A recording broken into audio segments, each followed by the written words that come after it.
Entonces vimos cómo es la sintaxis del lenguaje núcleo y la sintaxis para crear valores. Ahora vamos a trabajar con los valores y tipos básicos porque es fundamental en el modelo declarativo dos valores, los procedimientos y los registros. Pero bueno, recordemos entonces qué es un tipo de datos. Un tipo de datos es un conjunto de valores más un conjunto de operaciones sobre esos valores. Nuestro modelo declarativo es tipado, es decir, cuenta con tipos de datos básicos. Y si uno intenta usar una operación con valores del tipo raro, pues es detectada por el sistema. Ahora, normalmente los programas pueden definir sus propios tipos abstractos de datos que se llaman tag. Bien, ¿cuáles son esos valores básicos con los que cuenta nuestro modelo?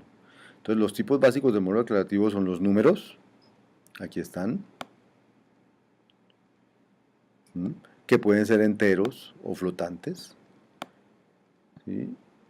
Están los registros, aquí están, que pueden ser muchas cosas como átomos, booleanos, tuplas, listas y cadenas. Y están los procedimientos, que ya hablaremos de ellos.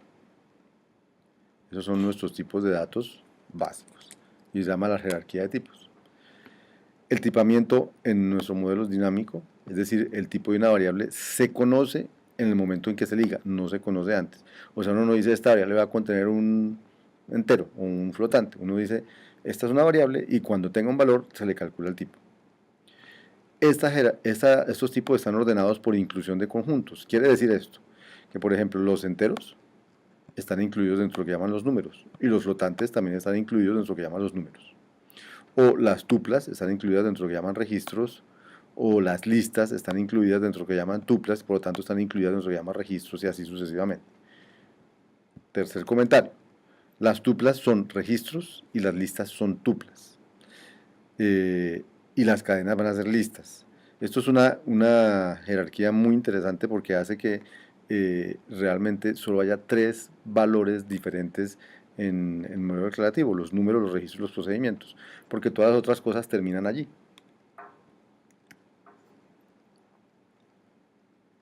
Miremos entonces la sintaxis para construir esos valores. Ya habíamos visto que un valor era un número, un registro, un procedimiento, que un número era un entero, un flotante, que un registro iba a llamarse patrón también era un literal o un literal seguido de un paréntesis y de unos campos con unos identificadores de variables, o un procedimiento de la palabra proc termina en end y en la mitad están los identificadores de variables de ese procedimiento, que un literal era un átomo o un booleano, que un campo era un átomo, un booleano un entero y que un booleano era true o false. Esa es la sintaxis para construir valores. Miremos entonces unos de esos valores, los números, por ejemplo. Entonces, los números son o enteros o de punto flotante. Ejemplo de enteros, 314, 0, menos 10, esta virgulilla es el menos. Ejemplos de punto flotante, 1.0 o 3.4, 2.0e a la 2, notación normal y con negativos con esta virgulilla. Esos son los números típicos en un lenguaje de programación. El otro tipo básico son los átomos. ¿Qué es un átomo? Es una constante simbólica que puede utilizarse como un elemento indivisible en los cálculos. Indivisible significa atómico, no es una cadena de caracteres, ¿sí? Que uno la confunde con eso. No, un átomo es un símbolo, y eso es muy importante porque me va a permitir hacer programación simbólica. ¿Cómo se escriben los átomos? Secuencias de caracteres que inician con minúscula y seguido de cualquier número de caracteres. Entonces, por ejemplo, una barrita al piso persona es un átomo, o Donkey Kong es un átomo, o cualquier cosa que empiece por minúscula es un átomo. Un átomo, insisto, no es una cadena de caracteres. También puede ser una secuencia de caracteres que empiezan por este comilla y termina por esta comilla. Eso también es un átomo, pero normalmente uno los escribe con algo que empieza por minúscula. Y otro tipo básico son los booleanos. Solo hay dos, o la palabra true o el átomo false. Esos son átomos, true y false. O sea, hay dos átomos distinguidos que son true y false, que cuentan además como booleanos. Otras operaciones, otros tipos básicos, los registros y las tuplas. ¿Qué es un registro? Es una estructura de datos que tiene una etiqueta, se llama L, viene de label en inglés, un paréntesis que abre, un paréntesis que cierra y n campos. ¿Qué es un campo? Un campo está hecho por un identificador del campo, que es un átomo también, C1, C2, Cn, y un identificador de variable. O sea que un registro es una estructura que contiene campos y los campos contienen identificadores de variables. Bien, por ejemplo, persona es una etiqueta, que es un átomo, campo edad, campo nombre, son átomos, y variable x1, variable x2, identificadores de variables. O, por ejemplo, un campo también puede ser un número, como 1 o como 2. O una etiqueta puede ser cualquier átomo, como este pipe o como este numeral. Un átomo puede ser nil, un átomo puede ser persona, o sea, cualquier cosa de esas son átomos. ¿Listo? Y son registros, porque los registros pueden ser etiquetas solitas.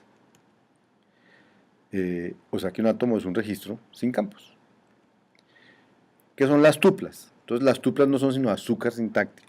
Entonces una tupla es un registro cuyos campos son enteros consecutivos, que comienzan en 1. Entonces, por ejemplo, persona con el campo 1 en x1 y 2 en x2 se escribe por azúcar sintáctico como persona x1 x2. Es una tupla que tiene dos elementos, x1 y x2, pero realmente es un registro cuyo campo primero se llama 1 y cuyo campo segundo se llama 2, solo que cuando es así se llaman tuplas y no se escriben los nombres de los campos. Las listas también son azúcar sintáctico. Por ejemplo, nil es la lista vacía. O cuando yo escribo este símbolo seguido de ht, estoy escribiendo una lista cuyo primer elemento es h y cuyo resto es t. Cuando yo escribo h, esto se lee con h const t,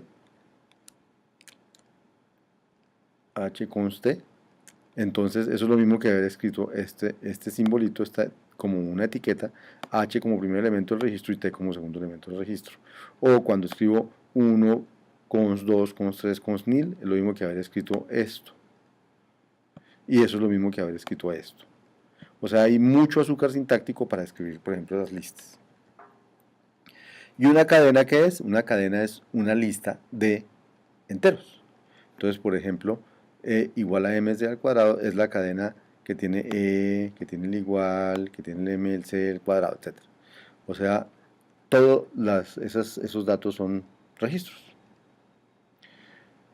Y me quedan los procedimientos. ¿Qué son los procedimientos? Entonces, un procedimiento es un valor cuyo tipo es tipo procedimiento. O sea, si hay valores enteros, hay valores registros, hay valores de tipo procedimiento.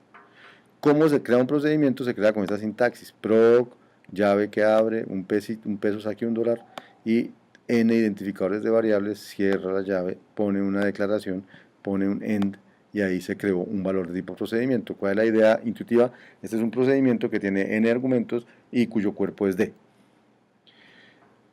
A veces hay azúcar sintáctico. En lugar de escribir que un identificador de variable es igual a este procedimiento, entonces se escribe proc y en lugar del dólar se pone el identificador de variable. Es una manera de nombrar los procedimientos, pero oculta la distinción entre crear un valor y ligarlo a un identificador, entonces a nosotros no nos gusta usarlo, pues, pero es azúcar sintáctico. Eso es un procedimiento. En general, estas son las operaciones que hay sobre los diferentes valores. Esta operación es sobre cualquier valor, estas operaciones son sobre los números, estas operaciones o átomos, estas son sobre los números, estas son sobre los enteros, los flotantes, los registros. Los invito a leerlas para saber qué tipo de operaciones tiene uno en el lenguaje de programación sobre esos tipos básicos que vimos, particularmente y que quede claro que hay unos tipos típicos como los enteros, los flotantes, cosas de estilo, pero hay dos tipos de datos aquí que son los registros y los procedimientos, que son el fundamento del modelo declarativo.